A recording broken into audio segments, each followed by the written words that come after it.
Welcome to Mechanic. Today we have a 2013 Mini Cooper, and on this vehicle I'm going to show you how to change out your front brakes and rotors, that process. So first you'll need to raise your vehicle, support it on jack stands to be able to gain access. Remove your front tire, and with that front tire removed, we now have access. I have this tire turned to the left to give us easier access here. We also have this little sensor that comes in here, which is your brake wear sensor. And now if you're replacing your brakes before this wear sensor gets worn, then you don't need to replace the sensor itself. But if the sensor comes on and you got the light on your dash telling you that your brakes are worn, then you would also need to be getting a new one of these sensors and replacing that. And you follow this back up and the connection is right back up in there. So that being said, tire removed, and this is turned to the left because we're doing the left-hand side. If you're doing the right-hand side, you can turn it to the right. Now, one thing you'll want to do, just depending on how tight this bolt is here that holds your rotor to the hub, you may need something to stop this. So I've just got a small 1/4 inch extension to push in there. And then to be able to break this. Sometimes they're really stubborn or not. And if you do need to drill it out, it's not the end of the world. They are really only there for assembly purposes. But sometimes it may be really, like I said, tough to get undone, whether you use an impact or use a ratchet. And this is a T50 is what you use to undo this bolt that holds the rotor to the hub here. So then we have that removed. And now we want to remove the caliper unit from the carrier so that we can also remove the brakes to be able to do that. So we have 2 bolts here, and these are a size 13 millimeter to undo them. And going in your counterclockwise fashion.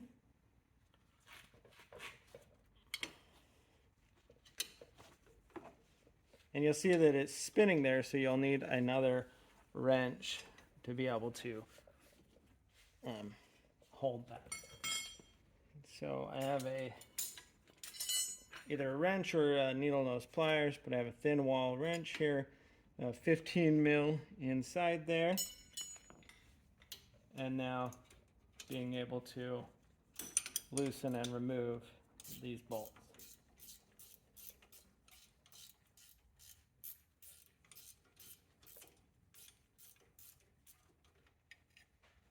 Now, there's also one step you could do here before you remove these completely.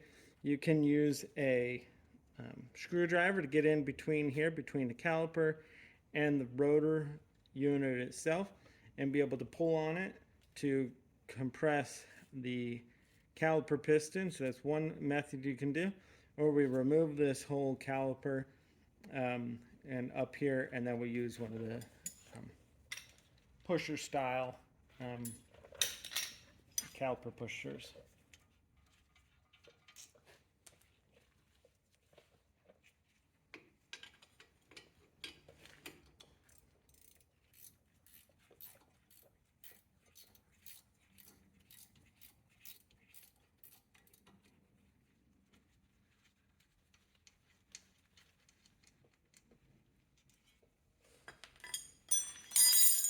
All right, so we have removed the 2 bolts to hold our caliper to the carrier. Now, being that we didn't push it back right here, it may be a little bit, take a little bit to get it to come off because it's tight there. But with a little bit of pry action, we'll be able to get it to come off. There you go. Now, you'll want to support this up here. I'm trying not to have a lot of tension on your brake line itself. So whether you use bungees or anything else like that. And now also the sensor came with it, which we should have popped off of the brake pad before we did this portion. But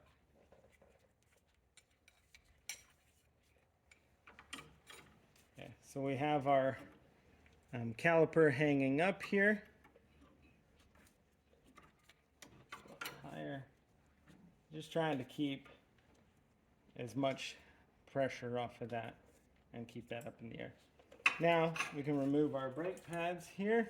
I like to take this brake pad here, if I'm using the pusher style, set up, and then being able to push our caliper back. And there we go. So caliper back, we also inspect that we don't have any fluid leaks around here. And then we can discard our brake pad. Now there is one thing to note. So we see our brake pad, we have this longer piece here. And so when we put our new ones on, we'll want to remember that that goes on the inside. And so this is the inside pad with that and the wider indents. And this one here is your outside pad. So that being said, now your kit may come with new shims. If it comes with new shims, go ahead and replace those. If not, you're going to reuse the shims that you have, cleaning them up, and then being able to install your brakes. Now we also always want to replace our grease here. So we remove the grease and then being able to put some fresh on it. Your brake pad normally come with grease in it. I just happen to have a big tub of it. So we put some ample amount of grease on here, not anything crazy. We just need enough to keep the lubrication there. I like to make sure there's a little bit here. So when I push this in, I spin it, and that little bit will help keep moisture out from inside there. And then if you've got like an air bubble in here, you'll just be able to pull this and pull on that and let that air bubble out. So that we want to have this depressed as far as it can go. Same thing on the bottom, cleaning off the grease.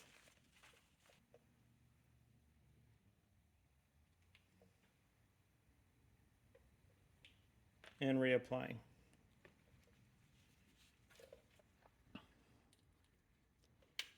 All right, so that's that portion. So our carrier is ready except for some cleaning off of these glides, which we'll do that when we remove the carrier unit itself. Sometimes you can get these rotors out without removing the carrier. This isn't one of them.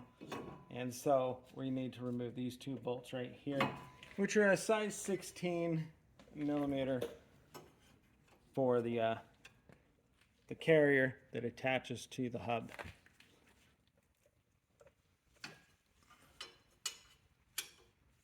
And this is so that you can remove your rotor for replacement. If you opt to not replace the rotor because your rotor is in very good shape, then you don't need to remove that.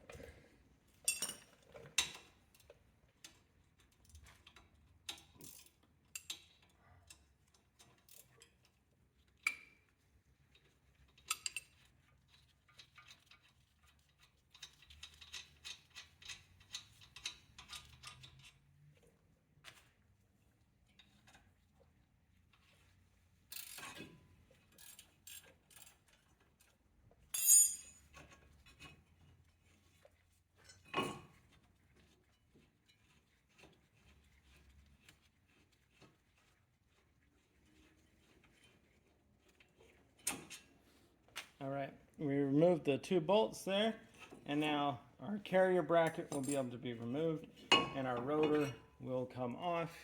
Now, depending, your rotor may be stuck on there, may need to use a hammer to pound it off there for that replacement. So while that rotor's off, you want to do a little bit of cleanup here, keep that dust and debris out. So when you put it back on and all that corrosion, using a wire brush or something suitable Gonna give a quick shot of the old brake clean also. Minimize taking that rust off, but also it minimizes the dust. So a lot of times these do come with new glides. This one didn't, so we're just gonna make sure that these are clean for when we reapply our new brakes.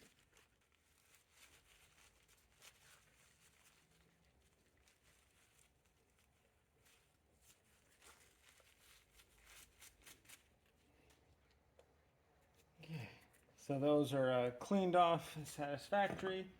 And then we now can be ready to start putting the components back together. While this caliper is up here, we can see we've got a decent amount of rust buildup on it. Let's chip some of that off.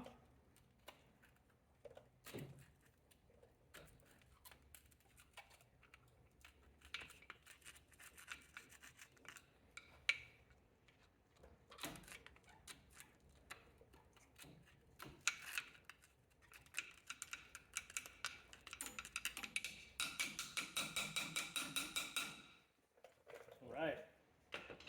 Okay, so we're back in the process to be able to replace this. So we have our hub, or not our hub, we have our rotor to attach to the hub with our corresponding bolt. Now, again, you may have a new bolt, this one may not have come out, and so for you to be able to hold this on, you can just use a lug bolt.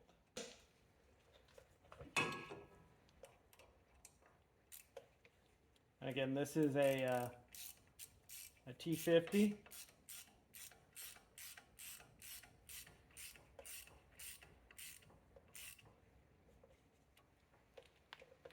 Nice and snug.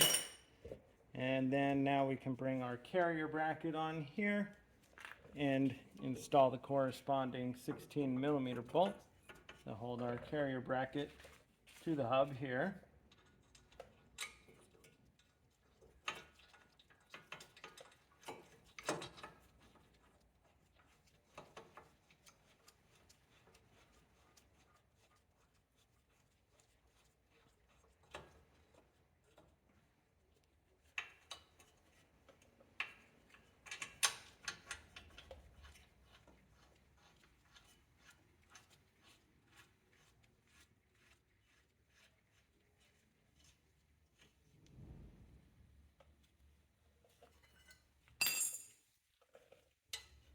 So we're going to make sure these are nice and tight.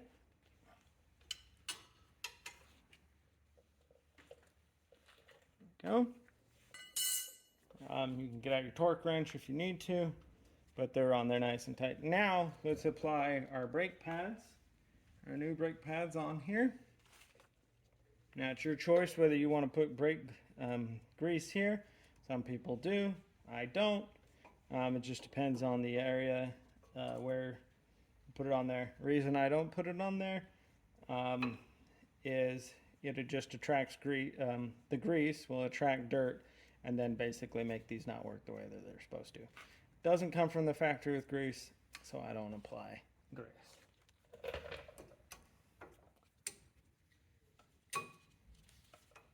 There we go. So that is where our wear sensor is going to go in there, having this larger piece on the inside for your brake pad as this one on the outside. And you'll also know part of the difference. We have our little pins here. They're further apart, and then your caliper piston will go right there. If you do it the other way, you have your little, these little indents are more further down here. And there we go. Now, bringing our caliper unit up and down, and we will go ahead and install that in a second once we get this all lined up.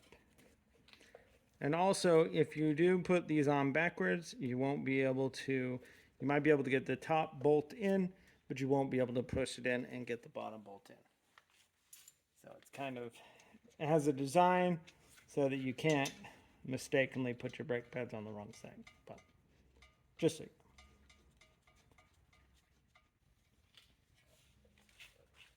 So this is our size 13 mil on the inside with a 15 mil, well, 13 mil top side, 15 mil inside here to be able to tighten these up.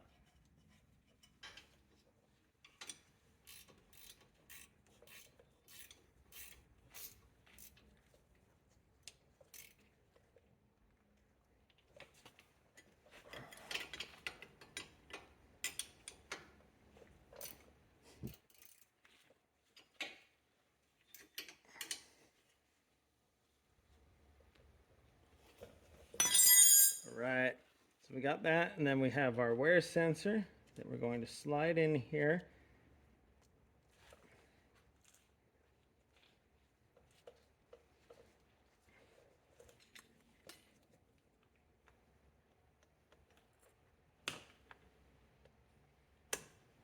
There we go.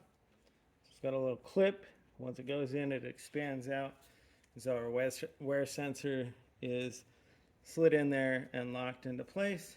And now you'll be able to put on your front tire, get the bolt lug nuts all snug up, put the vehicle on the ground, and then torque those to spec. So that's how you'd replace your front brakes and rotors on your Mini Cooper of a 2013. Thanks for watching Mechanic, where you can be the mechanic.